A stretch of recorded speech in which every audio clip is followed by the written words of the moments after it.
Hola, Hola. bienvenidos a Lightspeed Spanish. Bienvenidos. Today we're talking to my son, Sebastian, and we're going to talk about how he feels about us having forced him to be bilingual, Spanish and English. Hablamos de todo en la segunda parte.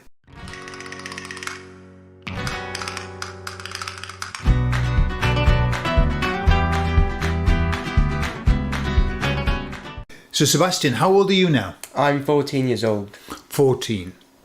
And so you've been hearing Spanish and English for 14 years. Yeah, all Yeah? my life. In fact, even when you were in the womb, you were still hearing it as well. Most likely. Uh-huh.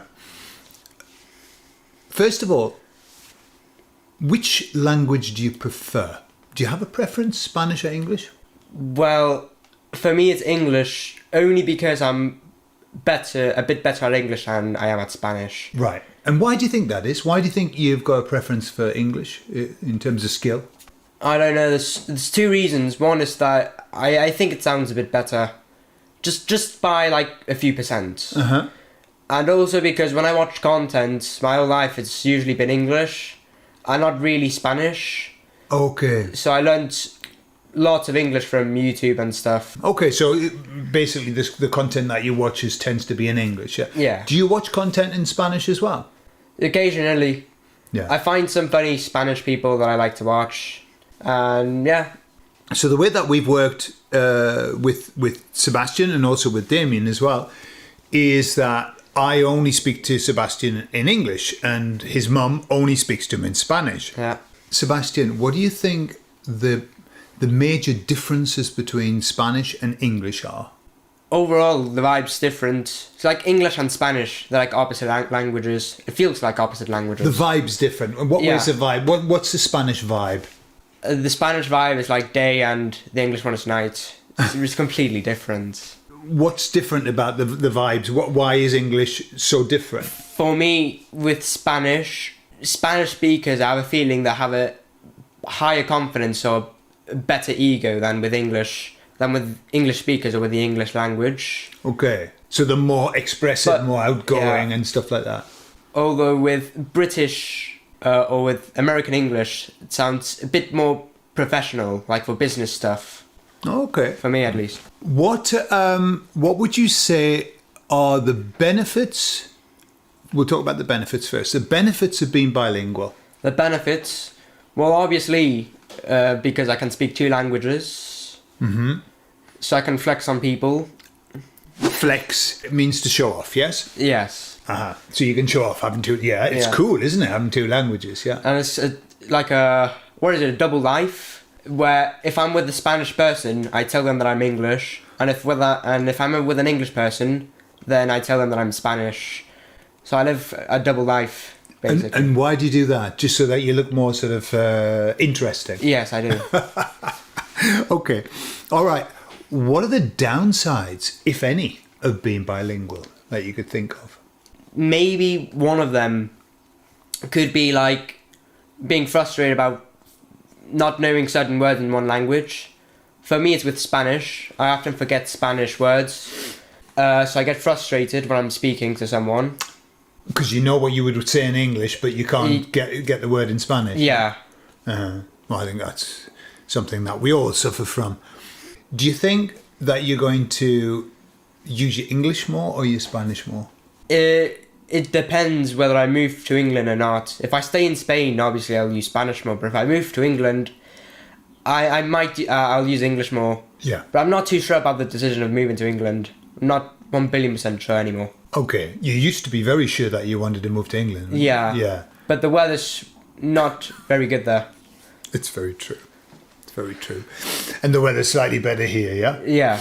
What is, in your opinion, in Spanish, what has been the biggest challenge in terms of using Spanish, spoken Spanish? What's the challenge? Right now I don't have a specific challenge, but overall most of my life it was not translating directly from English. Yeah. That used to be a big choke point for me. Yeah. Yeah. And for us as well, even for us, I yeah. have to make some really I make silly mistakes when I translate literally. I remember Damien, and I'm sure I heard you do this when you were a little boy, Damien saying, "¿Qué es eso para?" Yeah. Yeah, what's that for? Yeah. Yeah. And do you think that it's been cruel? We've been cruel as parents making you bilingual? Forcing you to be bilingual? Not really, but when I was maybe 7, we used to do these card thingies where you used to grab a card with a word and I had to... I don't remember what I had to do. They were just flashcards and you had to say that word in Spanish, for example. Oh, yeah, I had to do that. We used to do it like in English, but now you change it to Spanish. Mm-hmm. And at the time, I was not good at Spanish at all, so I got really angry. And I started saying, I wish I never learned Spanish. I wish I was fully English. Which, looking back on, was really funny. Mm-hmm. Weird, but funny. Yeah, well, it's the frustrations of learning, isn't it? Yeah. And just because children are brought up as bilingual doesn't mean that they don't have the challenges like we do as well. I feel like with bilingual people, they learn Spanish or any language as fast as normal learners do. Mm-hmm. What I noticed with both of our boys is that, and this is standard for bilingual children, that they learn, they have the same amount of vocabulary as another child when they're growing up, but they have to have it split over 2 languages. So it seems that they're behind, but they're not. They've actually got more vocab than a normal child, but it's split across 2 languages. So if you were going to score your English and your Spanish on a scale of 0 to 10, 10 being the best it could possibly be, what number would you give your English and what number would you give your Spanish? With my Spanish, I'd give... My Spanish isn't that bad, so I'd say like 6 point something. Okay. And with my English, 8 point something. All right, so a couple of points up, yeah? Yeah. The difference that I see with bilingual children and, like myself, learning a language as an adult is that bilingual children don't have an accent.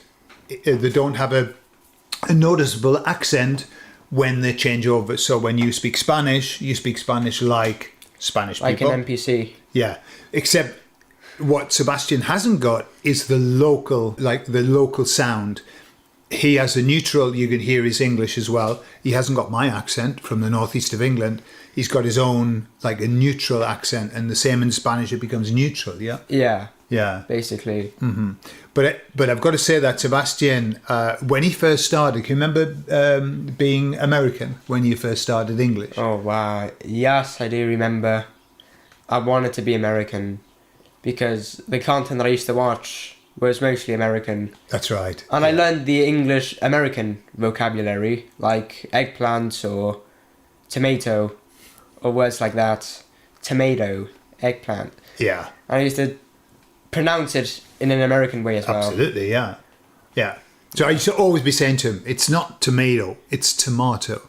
And we'd have this and Sebastian would say, I like American. I'm going to say it. I want to speak with an American accent, yeah. What's your take on that now? Can you still do an American accent? Can you still say a word? I could, but I might cringe myself out a bit if I do that. Get embarrassed. Yeah. Cringe oneself out to get embarrassed. Yeah. Okay. And what I've noticed is that as you get older, your accent is becoming, it's still changing. Your English accent is still changing. And really? Yeah. And I don't know whether it's the influences of the people that you listen to, but it's becoming, for all intents and purposes, posher. Posher. You're becoming more posh. I change my vocabulary a little bit based on what I like more. Yeah, for sure, yeah. I like how posh people sound. They sound like funny in a good way. Okay. And that's what I found when we were looking at, videos of bilingual children. I noticed that there was something a little bit more neutral in their accent. So what advice would you give to people who have children and there's a bilingual couple about their decision. Should they bring up a child bilingually or should they focus on the language of that country? What do you think? What I mean is if for example, a couple that's one person's from Spain, one's from England, Oh, yeah, totally. they should do it, yeah? Yeah. Mm-hmm.